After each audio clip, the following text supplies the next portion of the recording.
Joining us now, Pete Williams, a Seton grad, now a Stanford women's lacrosse player. Pete, thanks for joining us. We'll start with this. You've been on the West Coast for 2 years. What has that adjustment been like from Binghamton to Stanford? Oh my gosh, it's been actually the best ever. I never have actually even dreamed of living in California. It was never even kind of a topic of discussion for me until I got through the recruiting process. And when California calls, you just can't say no. So moving out there, I think it's an amazing opportunity to live on an opposite coast. I mean, I'm 20 years old, and when you get an opportunity to live in California, you got to leave before you get too soft, and you got to leave New York before you get too hard. So I made an opportunity for myself to be able to do both, and I wanted to take the chance and then see if I like it. Who knows if I'll stick around? Yeah, you got the Pac-12 champion shirt. I'm gonna ask about that. What is that season been like? You get to the NCAA tournament. I know you guys win the Pac-12. You played Denver in the first round. What was this season like for you guys? This season was so just a roller coaster of emotions. We were so close to beating five, no, four top 10 teams, and we lost by one goal against all of them. So, though it's a little bit heart wrenching, it's also an amazing glimpse of hope that we haven't had because Stanford has never gotten that close to beating that good of teams in one season before. So it was amazing. Winning Pac-12s was literally a dream come true, and it wasn't an easy road there. We dominated the Pac-12 regular season, and then the final game was an absolute bloodbath. It was so cool. We had played Denver earlier in the season, and that was my best game of the season. But it was just so like playing in a championship is just a complete different opportunity. It was incredible to be surrounded by my teammates who had won it before. Everyone on the team, except for us and the freshmen, had won a Pac-12 championship because last year we fell short. But this year, having had lost the year before in the semifinals, and then this year, once we got to the finals, we just knew we had to do it. We had to do it for our seniors. We had to do it for the coaches, and ultimately, it was just an amazing opportunity to be able to like hoist that trophy at the very end. And the last time ever to Pac-12, like this will be a relic someday. You know what I mean? Like it's the last Pac-12 championship ever. And I was just so blessed to be able to be surrounded by my teammates and just put in the work and to score in the championship game too was just a dream come true. Yeah, I totally forgot that that's going to be the last year. That's still insane. But so obviously you played 2 years at Stanford at this point. You've gotten right. I mean, you've had would you have like I think 8 goals this year, right? Something along Yeah. those lines. What has the adjustment been like from playing high school days and the showcase days you would play to now playing Division 1? The last 2 seasons it's been Pac-12, but playing high level collegiate lacrosse. Yeah, it's completely different. Everyone always says the speed is different, but I was blessed and lucky enough to play for Monster Elite lacrosse club in Rochester, and we were the number one club team in the country for 3 consecutive years. So in terms of the speed, like I was all set on that. The biggest difference was at Seton Catholic, being a captain for 2 years, and then I would have been for three, but COVID had happened. Was at Seton and in Section 4 and just high school lacrosse in general, at least in Section 4, there's so much individuality that comes out of that. And it's very good for players to understand that because you're not going to college with your high school team. And as difficult as that is to understand, you want to put up numbers, you want to win championships, you want to obviously make connections with the girls around you, but they're not coming with you. So you want to do the best that you possibly can in high school. But when you get to college, like this is the end all be all. Like this is it. So the bond you create with the girls, I mean, you become family with them. You spend over 40 hours a week with them, traveling, playing. But then on the field, it's just like zero selfishness. Like you actually have to play with each other, for each other. And if you want to win championships, no one is good enough individually to carry their team on their back. You have to do it together. And that's the biggest thing that, I mean, I scored over 400 goals in high school, and now I think I have 12 or something in 2 seasons. And even though I've been injured at certain times and I haven't been playing at others, like the biggest difference is I have zero intention to be the best. I mean, I want to be the best for my team. I don't want to be the best to get attention. I don't want to be the best to make all-star teams, nothing like that. And that's the biggest difference from high school. I wanted to get noticed in high school. I wanted to be recruited in high school. But now, like, I'm working for my family. I'm working for Stanford, and I have no intention to be selfish. I am actually going in this coming season, and I'm going to play behind the goal and be a feeder. So, I mean, you got to be like the least selfish player out there if you're going to be a feeder, because you got to get other girls' goals. And that's my intention. That's what I want. And so it was just amazing to be able to be on a team that encourages that, but also recognizes that, I mean, we have the talent on our attack last year. We just lost a fifth year and a senior. So I'm hoping to snag one of those spots. But on attack, like no one person had a dramatic difference in goals. We were so spread out, and that's a team I want to play for, you know? Yeah, absolutely. I mean, you mentioned Section 4, and it's interesting because obviously lacrosse in general is sort of growing in this area pretty rapidly. But even when you started playing lacrosse, it was probably a lot smaller than it is now. How do you Totally. see lacrosse in the Southern Tier and in Section 4 specifically continue to grow? You know, what steps do you think need to be made the next couple of years or even decades? Oh, that's an awesome question. So, I think for the first time, maybe ever, there have been two consistent club teams that I actually hope to work for this winter. We have like the Lady Twizzlers, and then we have BC 607.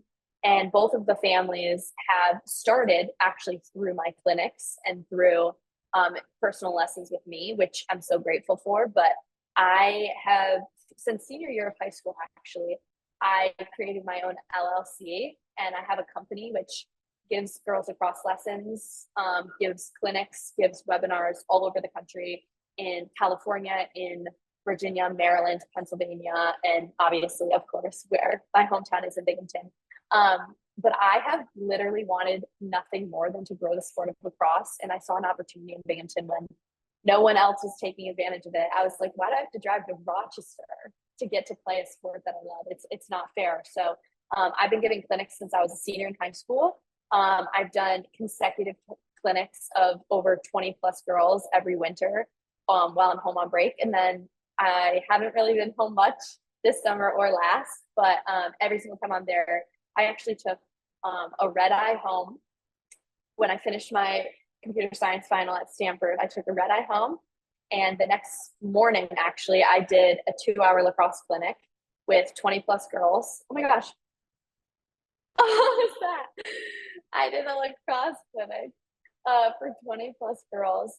And I was absolutely exhausted, pounded the Celsius, everything like that. But I was like, I need to make time for my girls, because there are so many loyal families that love the sport of lacrosse and who don't have the opportunity.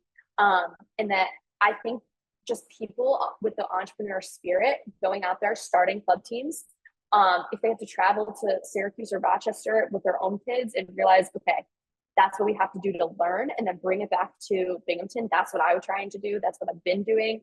And I'm just super excited, because I mean, we got to get the sport out there. Lacrosse is the fastest growing, girls lacrosse is the fastest growing sport in America, and I'm excited to be a part of it.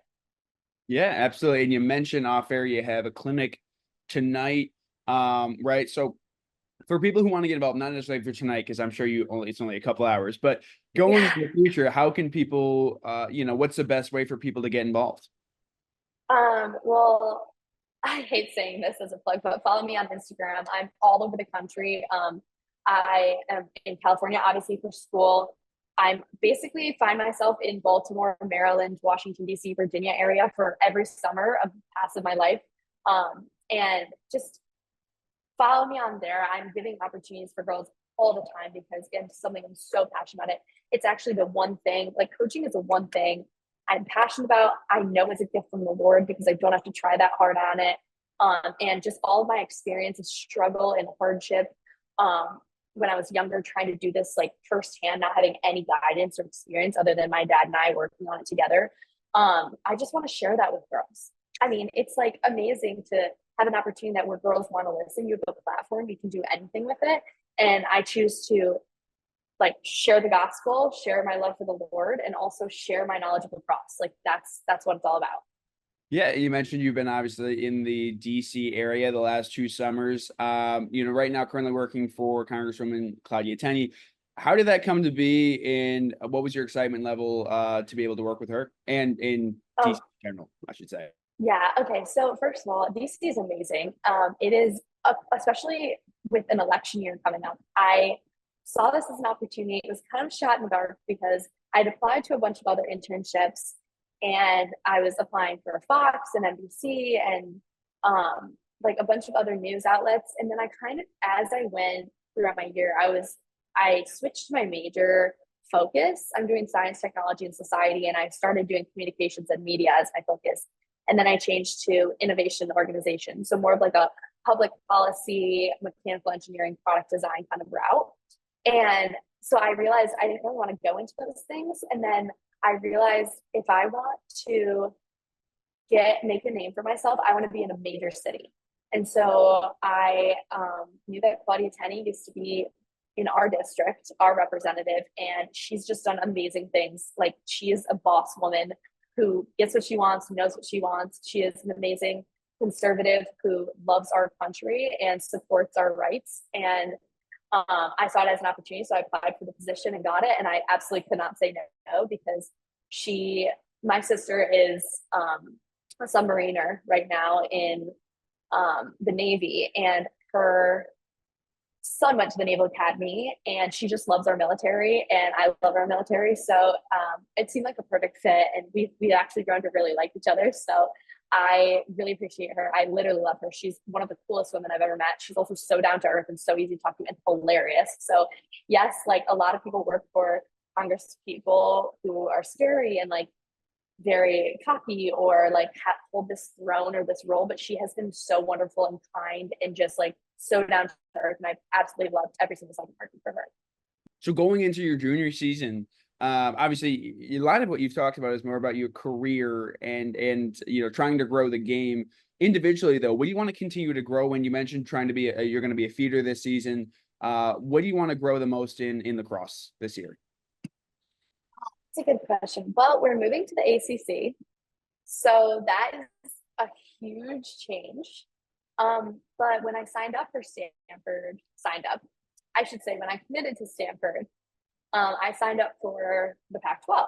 And so I was like, you know what? Like, I mean, I love the Pac-12, but I was choosing Stanford for the academics. Okay. So now I get the academics of Stanford and I get the competitive athleticism of the programs in the ACC.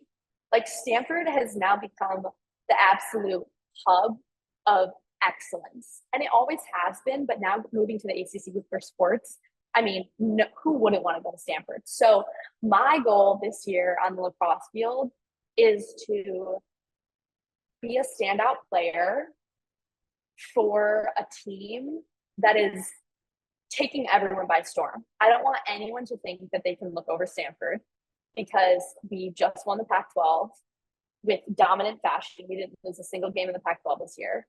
And though we're going to be playing amazing teams, a lot of teams are down in numbers and lost a lot of fifth years, a lot of transfers. We have no fifth years, no transfers. We lost, we lost two fifth years when usually teams are losing 10 or 11. And because Stanford is so hard to get into, we never get anyone who can transfer in.